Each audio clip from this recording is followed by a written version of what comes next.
Hello students, good morning all of you. आज मैं class 4 के लिए व्याकरण में चैप्टर 8 विशेषण को पढ़ाने जा रही हूँ बच्चों।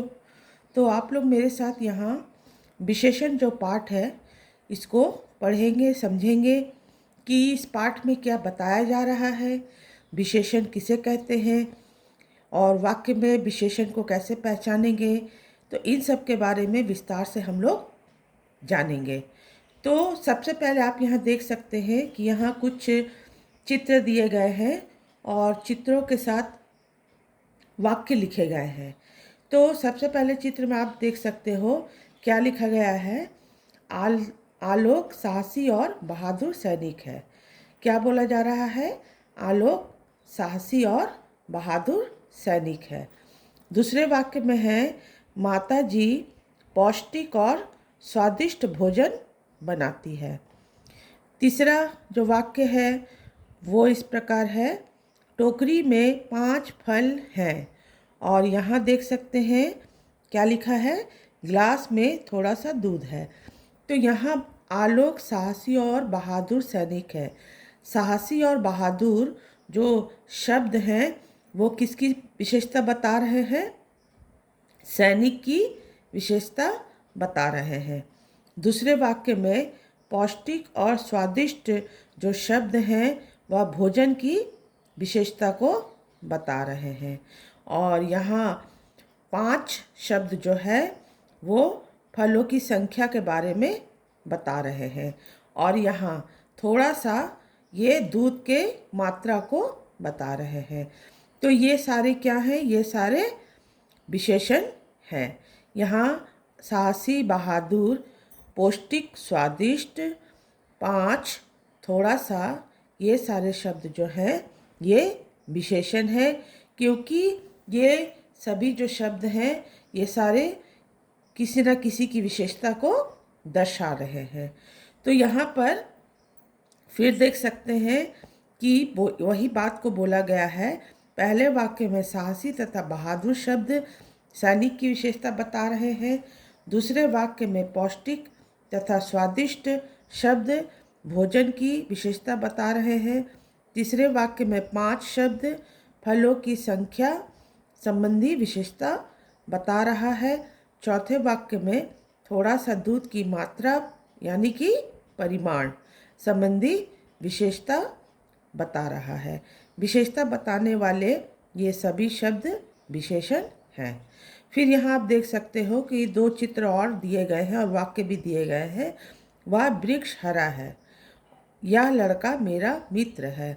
तो वाक्यों में वह और यह ये दोनों सर्वनाम शब्द हैं, लेकिन वह जो सर्वनाम शब्द है वह वृक्ष की ओर संकेत कर रहा है और यह जो सर्वनाम शब्द है वह लड़का की ओर संकेत कर रहा है। तो ये भी विशेषण कहलाते हैं। इसके बाद हम लोग जानेंगे कि विशेषण किसे कहते हैं। ठीक है, विशेषण किसे कहा जाता है? तो संज्ञा या सर्वनाम की विशेषता बताने वाले शब्दों को विशेषण कहते हैं। ठीक है ना? तो संज्ञा या सर्वनाम की विशेषता बताने वाले शब्दों को विशेषण कहा जाता है। फिर इसके बाद बोला जा रहा, विशेषण जिस संज्ञा या सर्वनाम की विशेषता बताते हैं उसे विशेष्य कहते हैं। पहले वाक्य में क्या बोला गया है कि संज्ञा या सर्वनाम की विशेषता बताने वाले शब्दों को विशेषण कहते हैं और विशेषण जिन संज्ञा या सर्वनाम की विशेषता को बता रहे हैं वह विशेष्य है। तो जैसे यहाँ उदाहरण देख सकते हैं, प्रेमा सुंदर है। तो प्रेमा क्या है? प्रेमा व्यक्ति का नाम है, संज्ञा है, इसलिए संज्ञा जो है ये विशेष्य हो गया। वह वृक्ष लंबा है, वह सर्वनाम है, इसलिए यह विशेष्य हो गया। लड़का मोटा है, मैं लड़का जो है संज्ञा है, इसलिए यह विशेष्य है। तो संज्ञा या सर्वनाम दोनों जो आएंगे वो विशेष्य कहलाएंगे। यदि आपको ये दिया गया जाए कि वाक्य में से विशेष्य को चुनकर लिखिए तो जो भी संज्ञा या सर्वनाम शब्द होंगे वे विशेष्य ही कहलाएंगे। तो यहाँ जो हम लोगों ने उदाहरण देखा, प्रेमा सुंदर है, इसमें प्रेमा जो है व्यक्ति का नाम है, इसलिए यह विशेष्य हो गया। सुंदर जो है प्रेमा की विशेषता को बता रहा है, तो सुंदर शब्द जो है वह विशेषण हो जाएगा। वह वृक्ष लंबा है, वह वृक्ष लंबा में वह जो है सर्वनाम है और इसीलिए यह विशेष्य होगा, और लंबा जो है वह विशेषण कहलाएगा। फिर यहाँ है लड़का मोटा है, तो हम लोगों ने अभी पढ़ा कि लड़का जो है वह संज्ञा है, इसलिए यह विशेष्य होगा, और मोटा शब्द जो है वह विशेषण कहलाएगा, क्योंकि मोटा शब्द जो है लड़का की विशेषता को बता रहा है। तो जो विशेषता को बता रहा है वह विशेषण कहलाएगा, ठीक है ना। प्रेमा सुंदर है, प्रेमा कैसी है, सुंदर है। प्रेमा की विशेषता क्या है कि वह सुंदर है, इसलिए सुंदर शब्द विशेषण है। वह वृक्ष लंबा है, वृक्ष कैसा है, वृक्ष लंबा है, तो लंबा शब्द जो है वह विशेषता बता रहा है, इसलिए वह विशेषण होगा। अब यहाँ देख सकते हैं कि विशेषण के 4 मुख्य भेद होते हैं, 4 प्रकार होते हैं। पहला है गुणवाचक विशेषण, दूसरा है संख्यावाचक विशेषण, तीसरा है परिमाणवाचक विशेषण, और चौथा है संकेतवाचक विशेषण। तो एक एक करके इन चारों भेदों के बारे में हम लोग पढ़ेंगे। पहला जो गुणवाचक विशेषण है, गुणवाचक विशेषण किसे कहा जाता है? जो शब्द संज्ञा या सर्वनाम के गुण दोष, रंग रूप, आकार प्रकार आदि का ज्ञान कराते हैं, उन्हें गुणवाचक विशेषण कहते हैं। ठीक है, क्या कहा जा रहा है? जो शब्द संज्ञा या सर्वनाम के गुण दोष, रंग रूप, आकार प्रकार आदि का ज्ञान कराते हैं, उन्हें गुणवाचक विशेषण कहते हैं। उदाहरण में देख सकते हैं सुंदर पक्षी। तो यहाँ जो आप देख सकते हैं नीले रंग से जो शब्दों को लिखा गया है वह क्या होगा? वह गुणवाचक विशेषण होगा। सुंदर पक्षी में सुंदर जो है ये इसके रंग रूप को बता रहा है, तो पक्षी कैसा है? सुंदर है। मीठा आम, ठीक है, आम कैसा है? आम मीठा है। मूर्ख गधा, गधा कैसा है? गधा मूर्ख है। पतला लड़का, लड़का कैसा है? लड़का पतला है। लंबी रस्सी, रस्सी कैसी है? रस्सी लंबी है। चालाक लोमड़ी, लोमड़ी कैसी है? लोमड़ी चालाक है। तो यहाँ जो नीले रंग से शब्द लिखे गए हैं वह गुणवाचक विशेषण कहलाएंगे, क्योंकि ये गुण दोष को, रंग रूप को, आकार प्रकार आदि को दर्शा रहे हैं। दूसरा जो भेद है वह है संख्यावाचक विशेषण। ठीक है, अब संख्यावाचक विशेषण किसे कहते हैं? जो शब्द संज्ञा या सर्वनाम की निश्चित या अनिश्चित संख्या का ज्ञान कराते हैं, उन्हें संख्यावाचक विशेषण कहते हैं। तो संख्यावाचक विशेषण 2 प्रकार के होते हैं, निश्चित संख्यावाचक विशेषण और दूसरा है अनिश्चित संख्यावाचक विशेषण। तो निश्चित संख्यावाचक विशेषण में क्या है कि इसमें आपको बिल्कुल सही और सटीक संख्या का बोध हो रहा है, जैसे जिनसे संज्ञा सर्वनाम की निश्चित संख्या का ज्ञान होता है। जैसे 5 लड़के, 8 लड़कियां, तो यहाँ 5, 8 ये एकदम निश्चित संख्या को बता रहे हैं। इसमें आपको कोई संदेह नहीं है संख्या में। ठीक है, आप बिल्कुल सही जान रहे हैं कि लड़के कितने हैं? 5 है। लड़कियां कितनी हैं? 8 है। लेकिन अनिश्चित संख्यावाचक में आपको सही संख्या का पता नहीं रहता, जिनसे संज्ञा सर्वनाम की निश्चित संख्या का बोध ना हो। जैसे कुछ लोग, अनेक बकरियां, तो कुछ, अनेक, इसमें आपको सही संख्या का पता नहीं है। आप एक अंदाज लगा रहे हैं कि कितने लोग हैं? कुछ लोग हैं। कितनी बकरियां हैं? अनेक बकरियां हैं। ठीक है, तो वो अनिश्चित संख्यावाचक होगा। और निश्चित संख्यावाचक में हम लोगों ने जाना कि आपको सही से पता है कि संख्या कितनी है। 5 लड़के, लड़के कितने हैं? 5 है। लड़कियां कितनी हैं? 8 है। लेकिन अनिश्चित में आपको सही संख्या का पता नहीं है। यहाँ जैसे कुछ है, अनेक है, तो तो ये अनिश्चित संख्यावाचक होंगे। ठीक है। अब इसके बाद तीसरा जो भेद है वह क्या है?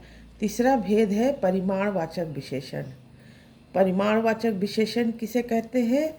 जो शब्द संज्ञा या सर्वनाम की माप तौल संबंधी विशेषता का ज्ञान कराते हैं उन्हें परिमाणवाचक विशेषण कहते हैं। तो क्या बोला जा रहा है कि जो शब्द संज्ञा या सर्वनाम की माप तौल की संबंधी विशेषता को बताते हैं उन्हें परिमाणवाचक विशेषण कहते हैं। तो यहाँ भी परिमाणवाचक विशेषण दो तरह के होते हैं।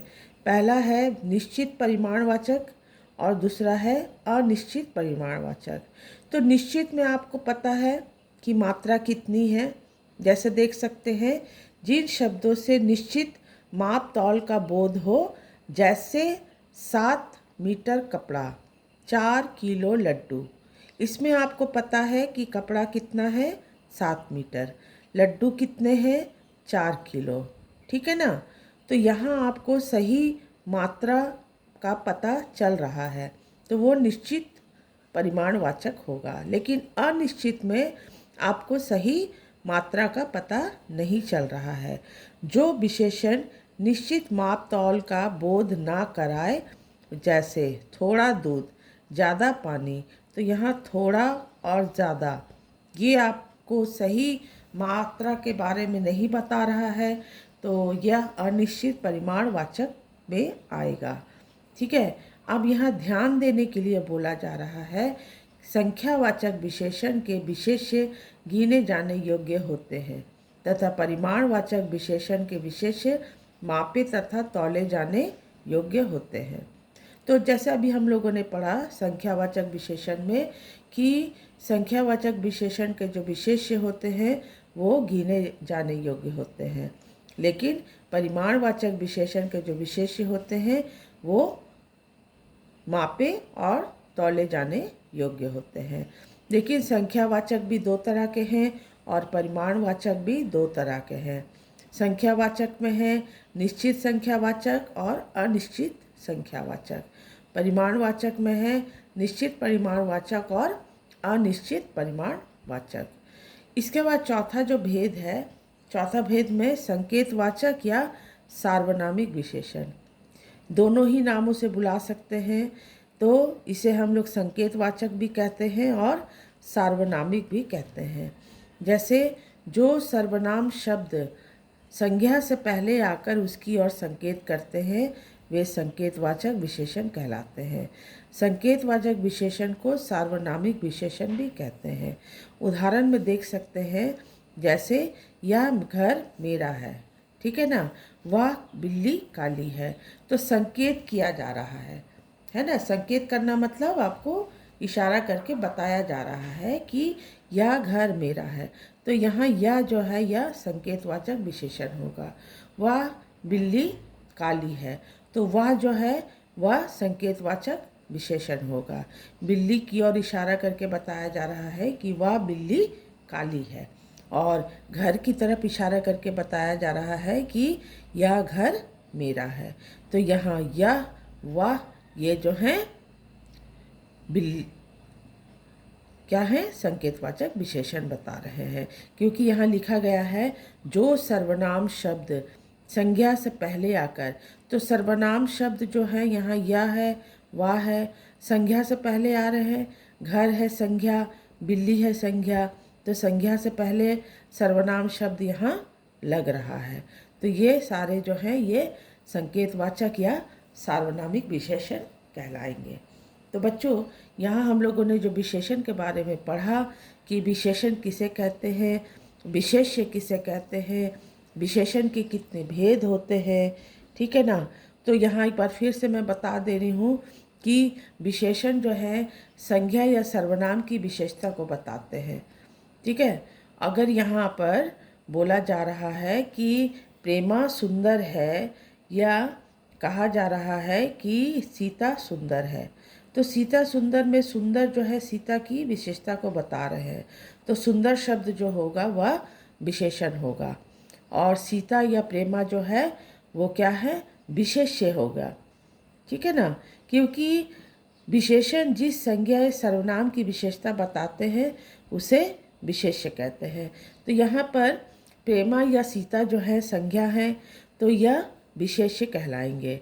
तो वाक्य जब आपको दिया जाएगा उसमें आपको अगर आपको बोला जा रहा है कि विशेषण को चुनकर लिखिए या विशेष्य को चुनकर लिखिए, तो आपको सबसे पहले वाक्य पर ध्यान देना है कि वाक्य में क्या बोला जा रहा है, और वाक्य के अनुसार ही आपको विशेषण और विशेष्य को चुनना है। और इसके बाद विशेषण के भेदों के बारे में भी हम लोगों ने पढ़ा कि विशेषण के 4 भेद होते हैं: गुणवाचक विशेषण, संख्यावाचक विशेषण, परिमाणवाचक विशेषण, संकेतवाचक या सार्वनामिक विशेषण। तो संख्यावाचक विशेषण 2 तरह के होते हैं: निश्चित संख्यावाचक और अनिश्चित संख्यावाचक। निश्चित संख्यावाचक में आपको सही संख्या का पता चल रहा है, लेकिन अनिश्चित में आपको सही संख्या का पता नहीं चल रहा है। इसी तरह परिमाणवाचक में आपको सही मात्रा का पता चल रहा है, सही मापतौल का पता चल रहा है, लेकिन अनिश्चित में आपको सही मात्रा या मापतौल का पता नहीं चल रहा है। तो चैप्टर को अच्छे से आप रीड करोगे बच्चों, और विशेषण के बारे में जानेंगे, उसे ध्यान से पढ़े समझे, मैं जो भी बता रही हूँ उसे सुने। इसके आगे का जो भी वर्क है फिर हम लोग आगे नेक्स्ट क्लास में करेंगे। Thank you.